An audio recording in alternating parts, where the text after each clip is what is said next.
একটা পর্যন্ত সময় থাকলো তাহলে আপনাদেরকে হাতে চুরি করিয়ে দেবো। একটা পর্যন্ত সময় থাকলো তাহলে আপনাদেরকে হাতে চুরি করিয়ে দেবো। একটা পর্যন্ত সময় থাকলো তাহলে আপনাদেরকে হাতে চুরি করিয়ে দেবো। চুরি পড়ানোর হুমকি দেওয়া তৃণমূল নেতা মাসুদুর রহমান ওরফে মুকুল রহমানের কোমরে দড়ি পরালেন মঙ্গলকোট থানার পুলিশ।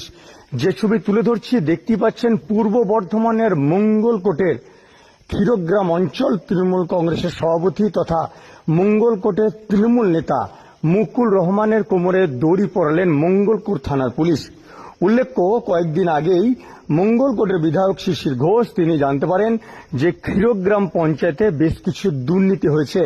তারপরে সরেজমিনে সে দুর্নীতি তদন্ত করতে গিয়ে জানতে পারেন যে সাবমার্সিবলের কিছু যন্ত্রপাতি চুরির ঘটনা ঘটেছে এবং এই বিষয়ে জানান প্রধান বানু মণ্ডল। তারপরে এই মঙ্গলকোট থানার পুলিশের তৎপরতায় চুরি করার অভিযোগে মাসুদুর রহমানকে গ্রেপ্তার করে মঙ্গলকোট থানার পুলিশ। আমরা সেই ছবি তুলে ধরছি 7 দিন সংবাদের পর্দায়।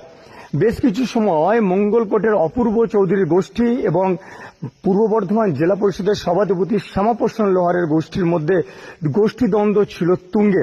সেই সময়কার ঘটনা যে রক্তদান শিবিরকে সামনে রেখে বেশ কিছু উত্তেজনা ছড়িয়ে পড়ে। সেই সময় মাসুদুর রহমান ওরফে মুকুল রহমান তিনি পুলিশকে চুরি পড়ানোর কথা বলেছিলেন। আজ সেই মুকুলকেই কোমরে দড়ি পরালেন কিন্তু মঙ্গলকোট থানার পুলিশ। একটা পর্যন্ত সময় থাকলো তাহলে আপনাদেরকে হাতে চুরি করিয়ে দেবো। চুরি করার অভিযোগে কিন্তু গ্রেপ্তার হলেন মুকুল এবং পাশাপাশি লাখুরা অঞ্চলের অঞ্চল সভাপতি সহ তৃণমূল নেতা তারাও গ্রেপ্তার হয়েছেন।